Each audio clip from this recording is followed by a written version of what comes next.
Guys, what's up? I hope you are doing fine. This is me, Mir Wahid, and today I am going to start the fundamental rights chapter जो आपके syllabus में है। ये fundamental rights एक ऐसा chapter है जहाँ से प्रोबेबिलिटी ज़्यादा क्वेश्चंस की पूछ होती हैं।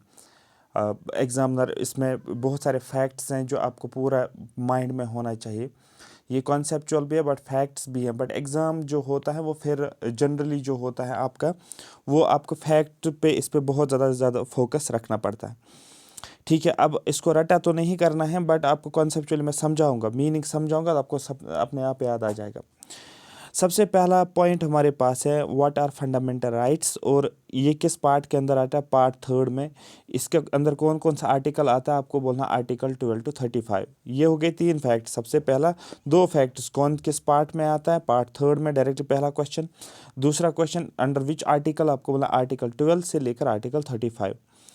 फंडामेंटल राइट्स कहाँ पर दिए गए, fundamental rights are enshrined in part third of the Indian constitution. Fundamental right जो है ये part third of Indian constitution के अंदर आता है, और इसी फंडामेंटल राइट्स को नाम दिया जाता है described as Magna Carta of Indian constitution. Question आपका पूछा जाएगा which of the following part is considered as the described as the Magna Carta of Indian constitution. आपको क्या बोलना, फंडामेंटल राइट्स को कहा जाता है। और कहाँ से कहाँ तक, आर्टिकल 12 से 35। अब ये फंडामेंटल राइट्स जो हैं इसको हमने कहाँ से बारो किया है या कहाँ से डिराइव किया है, किस कॉन्स्टिट्यूशन से लिया है, आपको बोलना यूएसए कॉन्स्टिट्यूशन। अगर आपने बारोइंग फीचर जो हमारे थे या सोर्सेज ऑफ इंडियन कॉन्स्टिट्यूशन, वहाँ पर मैंने फंडामेंटल राइट्स यूएसए के साथ बोला था, और यूएसए में इसी को कहा जाता है बिल ऑफ राइट्स के नाम से जाना जाता है, और इंडिया में फिर इसको हमने क्या नाम दिया, फंडामेंटल राइट्स नाम दिया है। अब क्वेश्चन है सर ये इसको Magna Carta of Indian constitution का मतलब क्या है। Magna Carta of Indian constitution इसलिए इसको कहा जाता, नाम है इसको फंडामेंटल राइट्स को मैग्ना कार्टा। क्यों कहा जाता है मैग्ना कार्टा, क्योंकि दे गारंटी बेसिक फ्रीडम्स, क्योंकि ये जो हमारे पास बेसिक फ्रीडम्स होती हैं, जो बेसिक नीड्स हमारे पास होनी चाहिए, जो बेसिक राइट्स हमारे पास हैं, उन बेसिक राइट्स उन बेसिक फ्रीडम्स जो होते हैं सिटीजन्स के, उनको ये गारंटी करता है। ये बोलता है कि आपको ये बेसिक राइट्स बेसिक फ्रीडम जो है ये आपको मिलेंगे, और अगर इसमें कोई भी वायलेशन हो रहा है, अगर आपको ये लग रहा है कि हमें ये नहीं मिल रहे हैं, तो हम आपको गारंटी कर रहे हैं पार्ट थर्ड के अंदर फंडामेंटल राइट्स के अंदर कि आपको ये राइट्स मिलेंगे। इसलिए इसको बोला जाता है कि Magna Carta of Indian constitution. ये एक्चुअली मैग्ना कार्टा था 1215 का, जो इंग्लैंड के लोगों के लिए था। अरे बात समझ, जो इंग्लैंड के लोगों के लिए था, और उस मैग्ना कार्टा को इस तरीके से बनाया गया था, वो किंग जो वहाँ का था इंग्लैंड का, उसके पावर्स को वो लिमिट कर रहा था। क्या लिमिट कर रहा था, जो ये मैग्ना कार्टा बनाया गया था, इस मैग्ना कार्टा में ऐसी चीज़ें थी जो किंग के पावर्स को लिमिट करता था। अब जब किंग के पावर्स को लिमिट किया जाएगा तो दैट मीन्स, क्यों लिमिट किया जाएगा, क्योंकि वो लोगों के बेसिक राइट्स को छीन ना सके। वो लोगों के बेसिक फंडामेंटल राइट्स जो होते हैं या बेसिक राइट जो होते हैं, और यू कैन से फ्रीडम जो होती है, वो जो है किंग जो है उनसे छीन ना लें। अरे बात समझ, सेम यहाँ पर भी अप्लाई हो रहा है कि ये Magna Carta of Indian constitution है, क्योंकि जो बेसिक राइट्स ह्यूमंस को मिलने चाहिए, सिटीजन्स ऑफ इंडिया को मिलने चाहिए, ये राइट आपको गारंटी करता है कि आपको ये मिलेगा ही मिलेगा। अगर कोई भी चेंजेस आ रहे हैं, आपको लग रहा है कि हमें ये राइट्स नहीं मिल रहे हैं, आप कोर्ट में जा सकते हो और कोर्ट को बोल सकते हो कि गवर्नमेंट हमें ये राइट नहीं दे रहा है या हमसे ये राइट छीन रहा है, तो आप उसको बोलते हैं कि ये आपको गारंटी करता है कि आप कोर्ट में जा सकते हो, आपके पास पूरा फ्रीडम है। ये आ गया समझ, मैग्ना कार्टा क्लियर हो गया। जो जो पॉइंट मैं बोल रहा हूँ आपको सिर्फ समझना है। Fundamental rights are meant for promoting ideals of political democracy. Question आपका डायरेक्ट बनेगा कि फंडामेंटल राइट्स किसको प्रमोट करते हैं, आपको बोलना है आइडियल ऑफ पॉलिटिकल डेमोक्रेसी। ठीक है, अब यहां पर क्वेश्चन है कि क्या बोलते हैं इसको, जो हमारे पास सोशल एंड इकोनॉमिक डेमोक्रेसी जो होती है वो कौन प्रमोट करता है, फिर आपको बोलना वो directive principle of state policy. ये मैं इसलिए यहाँ पर साथ साथ बोल रहा हूँ क्योंकि कभी इस पे क्वेश्चन ऑलरेडी पूछा गया, फंडामेंटल राइट्स और डायरेक्टिव प्रिंसिपल्स।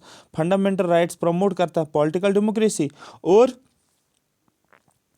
सोशल और इकोनॉमिक डेमोक्रेसी जो है वो direct principles of state policy जो होती है वो प्रमोट करता है। अरे बात समझ। पॉलिटिकल डेमोक्रेसी का मतलब क्या होता है, जो भी सिटीजन्स होते हैं, जितने भी सिटीजन्स इंडिया के अंदर है, उनको इक्वल राइट्स मिलने चाहिए। आ रही बात समझ, इक्वल राइट्स मिलने चाहिए। एक एग्जांपल के तौर पे आपको समझा रहा हूँ कि पॉलिटिकल डेमोक्रेसी का मतलब होता है, एक एग्जांपल से मैं आपको समझाऊंगा। फॉर एग्जांपल, जितने भी सिटीजन्स ऑफ इंडिया हैं, उन सभी सिटीजन्स को क्या होना चाहिए, हैव इक्वल राइट। सबके पास सेम राइट्स होने चाहिए, सेम अपॉर्चुनिटीज़ होनी चाहिए कि वो पॉलिटिकल प्रोसेस में पार्टिसिपेट करें। ऑलरेडी मैं आपको बोल चुका हूँ कि ये आपको मेंबर ऑफ पार्लियामेंट आप बन सकते हो, आप लोकसभा का मेंबर बन सकते हो, आप राज्यसभा का मेंबर बन सकते हो, आप स्टेट लेजिस्लेटिव असेंबली का मेंबर बन सकते हो, कि आपके पास ये राइट है। ये नहीं कि कुछ ही लोग जा सकते हैं पॉलिटिकल प्रोसेस में। अरे बात समझ, इससे क्या समझ आता है, इससे ये चीज़ समझ आती है कि पावर जो है कुछ लोगों के हाथ में नहीं है। ये दैट मीन्स पावर किन के पास है, लोगों के हाथ में देखने को मिल रहा है। क्योंकि आपके पास, मेरे पास ये राइट है, मेरे पास ये पावर है कि हम पॉलिटिकल डेमोक्रेसी में पार्टिसिपेट कर सकते हैं, हमें रोक नहीं सकते हैं। ठीक है, कुछ एलिजिबिलिटी क्राइटेरियाज हैं कि हम सिटीज़न ऑफ इंडिया होना ज़रूरी है, हमारा एज क्राइटेरिया होना ज़रूरी है, बट हमें रोक नहीं सकते हैं कि आप पॉलिटिकल प्रोसेस में पार्टिसिपेट नहीं कर सकते हो और आप वोट नहीं दे सकते हो। ये नहीं हो सकता है। ठीक है, आरी बात समझ, क्लियर हो गया। तो इलेक्शंस में आप पार्टिसिपेट कर सकते हो। तो इस तरीके से इसको पॉलिटिकल डेमोक्रेसी बोलते हैं। Protect the liberties and freedoms of the people against the invasion by the state. अगर स्टेट का मतलब अभी मैं समझाऊंगा। स्टेट आप ध्यान में रखो, अभी गवर्नमेंट की बात कर रहा है। ठीक है, अभी शॉर्ट में इतना ही याद रखो, अभी गवर्नमेंट, फिर आगे मैं समझाऊंगा टर्म ये स्टेट के अंदर कौन कौन सी चीज़ें आते हैं। मतलब जो भी आपके लिबर्टीज़ होती है, आपकी फ्रीडम जो होती है, ठीक है, वो जो होता है क्या बोलते हैं उसको, अगर स्टेट उसको छेड़ता है, अरे बात समझ, अगर छीन लेता है स्टेट, गवर्नमेंट इसको छीन लेता, आपको फ्रीडम या लिबर्टी नहीं मिलती है, ठीक है, उस चीज़ को भी प्रोटेक्ट कौन करता है, आपका फंडामेंटल राइट इसको प्रोटेक्ट करता है। मतलब क्या है, operate as limitations on the tyranny, ठीक है, of the executives and arbitrary laws of the legislature. मतलब ये क्या, ये लिमिटेशंस रखता है। किनके ऊपर लिमिटेशन है, ये गवर्नमेंट के ऊपर लिमिटेशन है, वो एग्जीक्यूटिव हो या लेजिस्लेचर हो। क्यों क्यों ये लिमिटेशंस है, क्योंकि लिमिटेशन का मतलब ये उनको रोकता है, ये उनको एक ऊपर से आप बोल सकते हो एक रेस्ट्रेंट करता है, उनको उनके ऊपर लिमिटेशंस लगा लेता है कि आप ये चीज़ें नहीं कर सकते हो जो कॉन्स्टिट्यूशन ने लोगों को बेसिक राइट्स दिए हैं। तो इसी को बोला जाता है limitations on the tyranny of executives and arbitrary law of legislature. क्योंकि लेजिस्लेचर लॉ बनाता है और एग्जीक्यूटिव्स उसको क्या करते हैं, इंप्लीमेंट करते हैं। तो दोनों के ऊपर क्या है, ये आप बोल सकते हो ये एक लिमिटेशन देखने को मिल रही है। अब क्वेश्चन ऑलरेडी पूछा गया, fundamental rights are claims of citizens against state. मतलब क्या है, claims of citizens against state का मतलब क्या होता है, जो सिटीजन्स की क्लेम्स होती हैं गवर्नमेंट के अगेंस्ट। अगर गवर्नमेंट कोई भी लॉ वायलेट कर रहा है, फॉर एग्जांपल मैं आपको बोलता हूँ, आप एक एरिया में रहते हो, ठीक है, एक टाउन में रहते हो, एक सिटी में रहते हो, एक विलेज में रहते हो, वहाँ पर क्या हो रहा है, वहाँ पर क्लीन इन्वायरमेंट आपको मिल रहा है, आप अच्छे से सो पाते हो, आप अच्छे से रह पाते हो। लेकिन कोई आपके एरिया में यहाँ पर कोई स्पेस थी और यहाँ पर किसी ने फैक्ट्री लगा ली, और कोई भी गवर्नमेंट फैक्ट्री या कुछ भी यहाँ पर फैक्ट्री लगा ली। अभी इस फैक्ट्री से तो एक तो पोल्यूशन हो रहा है, धुआं निकल रहा है, एयर पोल्यूशन हो रहा है, दूसरा नॉइज़ भी बढ़ रहा है। तो दैट मीन्स आपको यहाँ पर अब क्लीन इन्वायरमेंट नहीं मिल रहा है। अब आप क्या बोलेगा, आपका राइट है, फंडामेंटल राइट है to have a clean environment, to have a sound sleep. आ रही बात समझ। तो दैट मीन्स अब आप क्या करोगे, आप कोर्ट में जा सकते हो और कोर्ट को बोलोगे कि सर हम जो हैं क्या बोल रहे हैं इसको, हमारे एरिया में एक फैक्ट्री लगी हुई है, वहाँ पर उसकी वजह से पोल्यूशन हुआ है और वहाँ पर जो है शोर भी आ रहा है, हम सो नहीं पा रहे हैं, हम डिस्टर्ब हो रहे हैं, हमारी लाइफ ठीक से नहीं गुजर रही है। तो जब आप ये बोलोगे कोर्ट को, कोर्ट रिट इशू करेगा। किसको रिट इशू करेगा, गवर्नमेंट बॉडी को, जो भी ये चला रही होगी ये कंपनी, जिसकी भी होगी जो भी। तो वहाँ पर आपको क्या मिल जाएगा, वहाँ पर इस फैक्ट्री को बोला जाएगा यहाँ पर आप नहीं लगा सकते, फैक्ट्री के ऊपर चार्जेस लगेंगे, फैक्ट्री को वहाँ से हटाया जाएगा। ये एक एग्जांपल, बेसिक लेमन एग्जांपल मैंने आपको समझाई है कि ये होता है, आपको ये क्लेम्स होते हैं किनके, सिटीजन्स के, किसके अगेंस्ट, स्टेट्स के अगेंस्ट। क्यों करते हैं, क्योंकि अगर इन राइट्स को छीना जाएगा।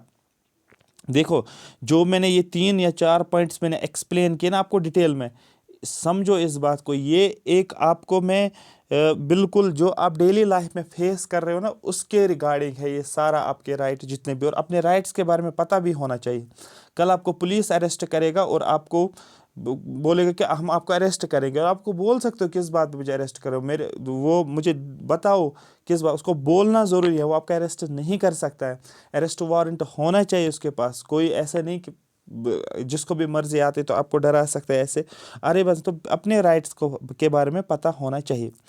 अब क्वेश्चन है कि फंडामेंटल राइट्स फीचर्स क्या है फंडामेंटल राइट्स का। इंडिया कॉन्स्टिट्यूशन के अंदर जो राइट्स दिए गए उनके क्या क्या फीचर्स है ये जानना ज़रूरी है।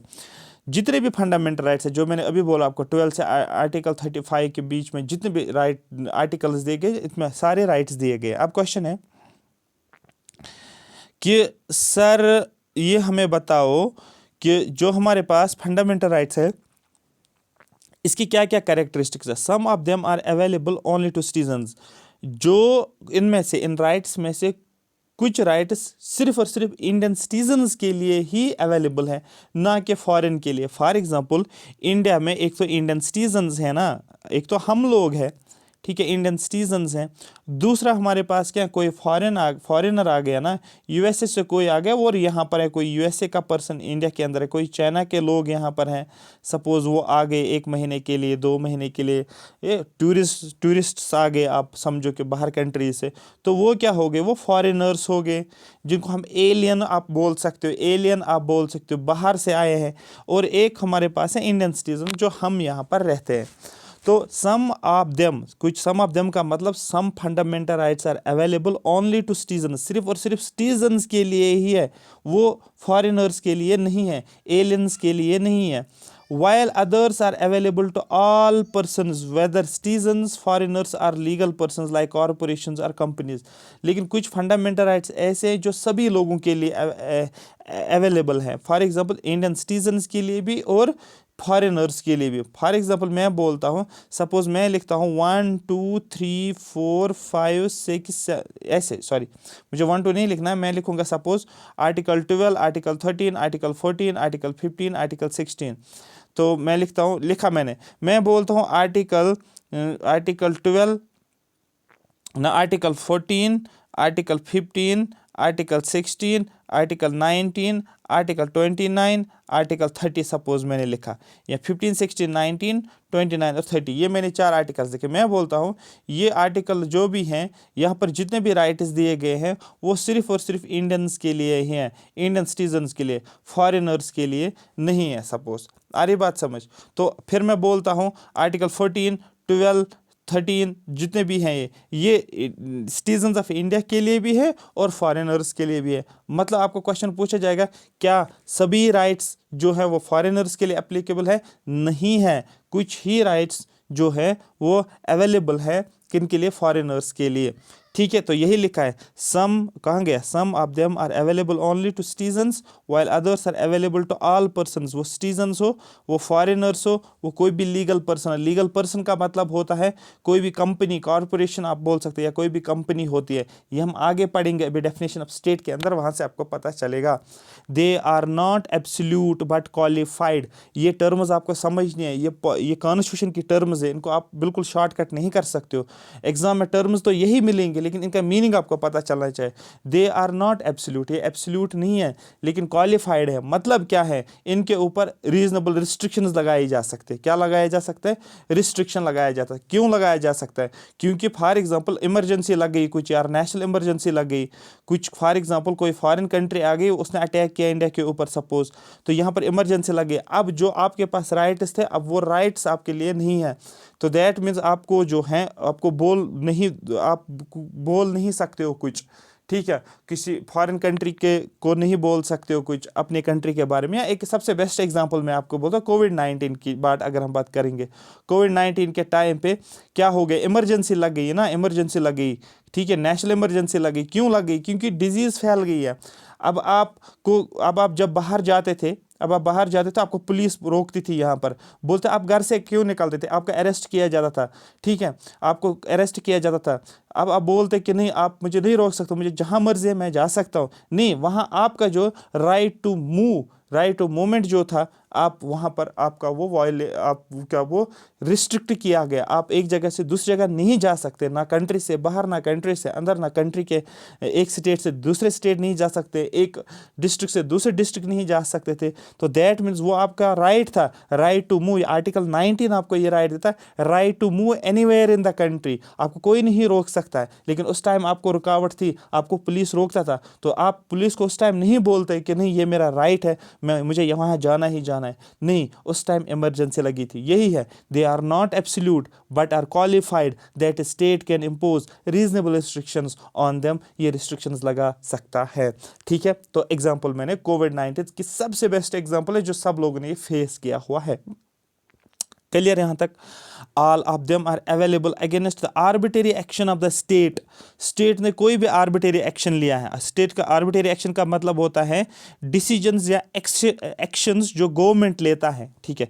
कोई भी डिसीजन या कोई भी एक्शन अगर गवर्नमेंट करता है, या गवर्नमेंट का ऑफिशियल्स कोई, फॉर एग्जाम्पल पुलिस की आप बात करोगे, कोई भी गवर्नमेंट ऑफिशियल, कोई भी गवर्नमेंट का मुलाजिम विदाउट फॉलोइंग इस्टेब्लिश्ड लॉज, लेकिन लॉ को फॉलो नहीं करता है, इसको बोलते हैं हम आर्बिट्रेरी एक्शन करना, ठीक है। अगर कोई भी एक्शन स्टेट करता है, स्टेट का मतलब यहां पर आप पुलिस भी बोलोगे, स्टेट का मतलब आप बोलो कोई भी गवर्नमेंट ऑफिशियल, वो क्या करता है, वो लॉज को फॉलो नहीं करता है, और डिसीजंस, कोई भी डिसीजन, कोई भी एक्शन करता है विदाउट फॉलोइंग लॉ, उसको हम बोलते हैं ये arbitrary action of the state है।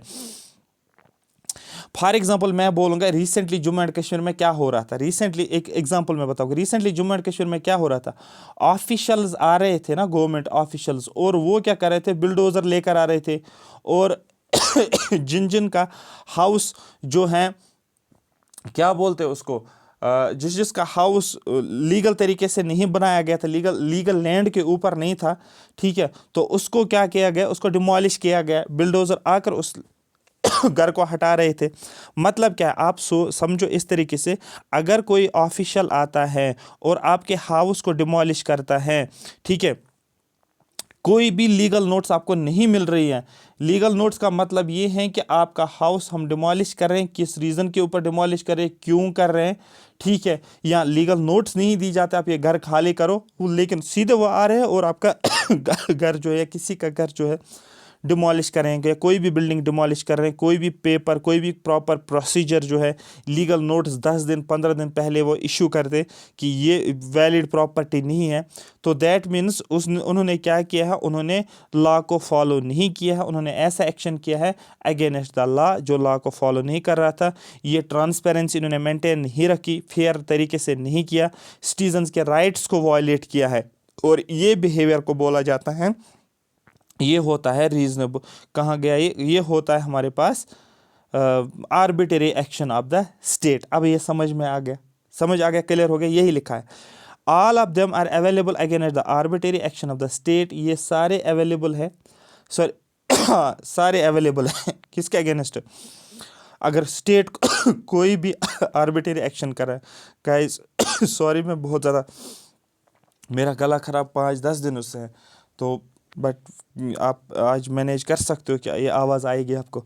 Some of them are also against the action of the private individual. Private individuals के, एक तो स्टेट हो गया, गवर्नमेंट के अगेंस्ट, गवर्नमेंट ऑफिशियल हो, वो पुलिस हो, लेकिन प्राइवेट इंडिविजुअल्स के अगेंस्ट भी ये इशू होता है। क्या, फंडामेंटल राइट्स अगर वायलेट हो रहे हैं आपके, ये आप इशू, अगर कोई प्राइवेट पर्सन आपके राइट्स को वायलेट कर रहा है, फॉर एग्जाम्पल कोई भी ST है, या कोई भी SC कैटेगरी से, या ST या दलित की आप बात करोगे, ठीक है, या अनटचेबिलिटी, सबसे बड़ी एग्जांपल है अनटचेबिलिटी। अनटचेबिलिटी छुआछूत आप बोल सकते हो, ठीक है। फॉर एग्जांपल आप ना तो उसको पानी पीना देते हो, ना तो उसको अपने स्कूल में आने अपने साथ बैठते हो, उसको मतलब डिस्क्रिमिनेट कर रहे हो, तो आपके अगेंस्ट भी वो लगेगा। तो दैट एक प्राइवेट इंडिविजुअल के अगेंस्ट, तो दैट मीन्स क्वेश्चन आपका बनेगा कि फंडामेंटल राइट्स अगर वायलेट हो रहे हैं, क्या ये सिर्फ और सिर्फ अगेंस्ट गवर्नमेंट एक्शंस के अगेंस्ट भी है, या कि प्राइवेट इंडिविजुअल्स के अगेंस्ट हो। आपको बोला ये दोनों के लिए, प्राइवेट के लिए भी, और क्या बोलते हैं इसको, गवर्नमेंट एक्शन स्टेट के अगेंस्ट भी है। तो स्टेट का मतलब याद रखना, गवर्नमेंट की मैं बात कर रहा हूँ, गवर्नमेंट ऑफिशियल हो, गवर्नमेंट कंपनी हो, गवर्नमेंट पर्सन हो, और प्राइवेट इंडिविजुअल का मतलब प्राइवेट लोग हो गए जो गवर्नमेंट ऑफिशियल के बगैर है। ठीक है, ये आगे मैं बताऊंगा, एक्चुअल में मुझे बताना है आपको डेफिनेशन ऑफ स्टेट, तो तभी आपको ये पूरा समझ में आएगा। Some of them are negative in character, कुछ ऐसे फंडामेंटल राइट्स है जिनका कैरेक्टर एक नेगेटिव देखने को मिल रहा है। नेगेटिव का मतलब क्या है? मतलब ये है कि गवर्नमेंट का काम क्या है? गवर्नमेंट का काम है लोगों की खिदमत करना, आप ऐसे समझो। ठीक है, लेकिन यही बोल रहा है कि, और गवर्नमेंट को ही बोल रहा है कि नहीं, आप ये चीज़ें लोगों से नहीं छीन सकते हो। तो गवर्नमेंट के ऊपर क्या है? रुकावट एक है, गवर्नमेंट के ऊपर लिमिटेशन है। तो ये क्या ये कौन सी कैरेक्टरिस्टिक हो गई? आप बोलोगे सर ये एक नेगेटिव कैरेक्टरिस्टिक दिखा रहा है। तो some of them are negative in character that is place limitations on the authority of the state, state की अथॉरिटी के ऊपर लिमिटेशंस लगा लेता है। ठीक है, अगर ये आर्बिट्रेरी एक्शंस ले लेता है। ठीक है, दे आर जस्टिसेबल। जस्टिसेबल का मतलब क्या होता है? जस्टिस का मतलब क्या होता है? अगर आप का कोई भी फंडामेंटल राइट वायलेट हो रहा है, आप सुप्रीम कोर्ट में जा सकते हो, आप हाई कोर्ट में जा सकते हो और उसको बोलोगे मेरे राइट्स वायलेट हो रहे हैं, तो दैट मीन्स इसी को जस्टिसेबल बोला जाता है। मैं रिपीट कर रहा हूँ, मैंने आपको प्रियम्बल बोला था, मैंने आपको फंडामेंटल ड्यूटीज़ के नाम बोला था, मैंने आपको direct principle of state policies के बारे में बताया था आपको, और मैंने आपको वहाँ पर ये चीज़ बताई थी कि जो हमारे पास fundamental right, direct principle state policies और प्रियम्बल जो है, दे आर नॉट जस्टिशिएबल। ये नहीं कि जो भी फंडामेंटल राइट्स में दिया गया डायरेक्ट प्रिंसिपल्स में, आप कोर्ट में जाओगे और फिर बोलोगे हमें ये राइट्स नहीं मिल रहे हैं जो डायरेक्ट प्रिंसिपल्स में है। आपको अगर सिर्फ और सिर्फ फंडामेंटल राइट्स वायलेट हो रहे तब आप जा सकते हो और फिर कोर्ट रिट्स इशू करता है। तो ये आ गया जस्टिसेबल का मतलब क्या है? आप अगर वायलेट आपका राइट हो रहा है, तो आप फॉर एग्जांपल अगर आप कोई भी एप्लीकेशन फॉर्म अप्लाई करो और आपको बोला जाता है आप नहीं भर सकते हो, तो आपका राइट वायलेट हो रहा है कि राइट अपॉर्चुनिटी, इक्वल अपॉर्चुनिटी आपको नहीं दी जाती है, तो आप क्या बोलोगे? आप कोर्ट में जाओगे, तो फिर कोर्ट इशू करेगा रिट किसको? गवर्नमेंट बॉडी को, गवर्नमेंट के एजेंसी को, JKPSC को या UPSC को, बोलेगा इसको भाई एग्जाम देने दो, इसका राइट क्यों छीन रहे हो आप? आया समझ? तो इस तरीके से they are not sacrosanct or permanent, ये सैक्रोसेंट नहीं है, इसी को बोला जाता है ये परमानेंट नहीं है। नॉट सैक्रोसेंट आर परमानेंट, ये सैक्रोसेंट का मतलब ये परमानेंट नहीं है। पार्लियामेंट कैन कर्टेल, पार्लियामेंट इसको खत्म कर सकता है इस राइट को, आर रेपील, ठीक है, रेपील कर सकता है, but only by a constitutional amendment. लेकिन सिर्फ और सिर्फ ये नहीं कि पार्लियामेंट को मर्जी आ गया कि वो बोलेगा अभी आपका राइट नहीं, आप स्कूल, आपको फ्री एजुकेशन नहीं मिलेगा फ्रॉम 6 to 14 ईयर्स।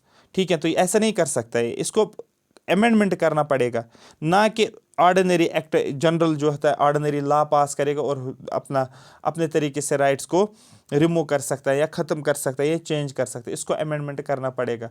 अगर वो अमेंडमेंट फिर उसको चेक्स एंड बैलेंस हो जाएगा, फिर क्या करेगा? जुडिशल रिव्यू लगेगा, हाई कोर्ट, सुप्रीम कोर्ट देखेगा कि जो भी इसने ये चेंज किया है, अमेंडमेंट किया है, क्या इससे कोई बेसिक राइट तो वायलेट तो नहीं हो रहा है, कोई राइट छीना तो नहीं गया है। फिर उसको बोल सकता है, अगर कोई राइट आपका छीना जाता है, बेसिक राइट आपका, तो सुप्रीम कोर्ट क्या बोलेगा? नहीं, जो आपने ये अमेंडमेंट किया हुआ है ये अनकॉन्स्टिट्यूशनल हैं, जो सिटीजन्स के राइट जो होते हैं वो वायलेट हो रहे हैं। तो इसी तरीके से ये आप चेंज भी कर सकते हैं, कर्टेल भी कर सकते हैं, अपील भी कर सकते हैं आपके फंडामेंटल राइट्स को, बट सिर्फ और सिर्फ कॉन्स्टिट्यूशनल अमेंडमेंट के ज़रिए से, ना कि ऑर्डिनरी एक्ट या ऑर्डिनरी लॉ के ज़रिए से कर सकते हैं। दे कैन बी सस्पेंडेड, इनको सस्पेंड भी किया जा सकता है। कब किया जा सकता है? During the operation of national emergency, अगर नेशनल इमरजेंसी लगती है उस time, except the rights guaranteed by article 2021। सारे राइट्स, जब भी नेशनल इमरजेंसी लगती हैं, सारे राइट्स वायलेट हो रहे हैं, सारे राइट्स सस्पेंड हो रहे हैं, एक्सेप्ट जो भी अंडर आर्टिकल 20 और आर्टिकल 21। ठीक है, राइट जो right to life and liberty, और यहाँ पर क्या होता है, जो ऑफेंसेस होती हैं उसके बारे में ही हमें आगे पढ़ना है। तो क्वेश्चन आपका बनेगा कौन कौन से राइट्स सस्पेंड होते हैं ड्यूरिंग नेशनल इमरजेंसी, जब ऑपरेशन में होते हैं, आपको बोलना है सारे।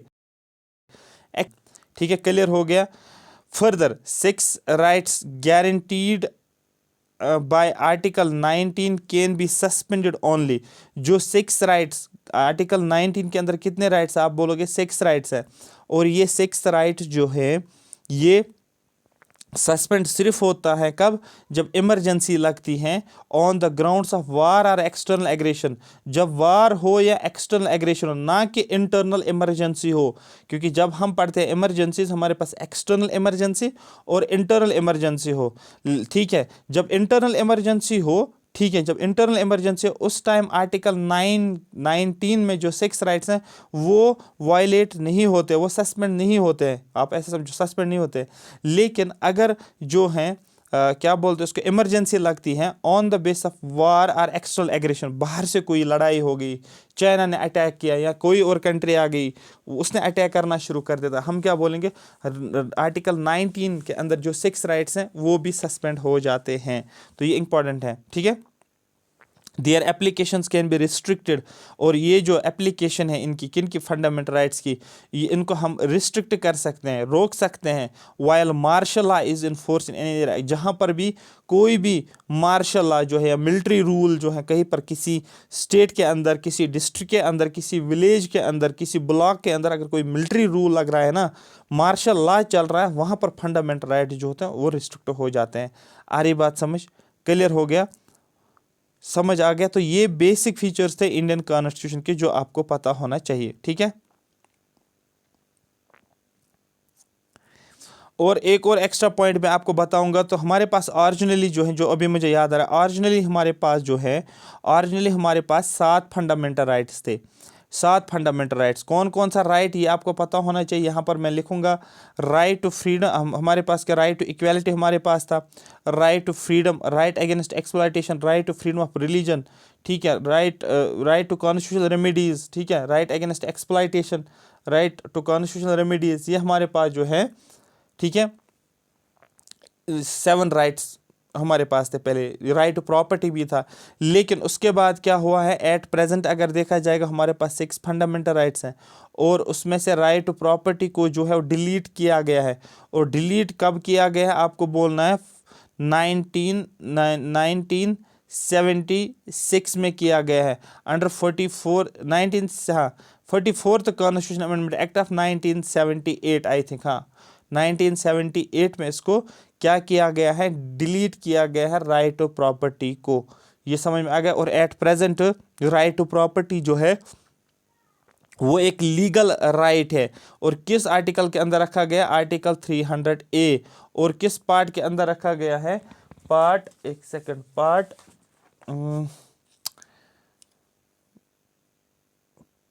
12 के अंदर रखा गया। फिर से मैं रिपीट करूंगा, ओरिजिनली हमारे पास कितने राइट्स थे, 7 फंडामेंटल राइट्स थे।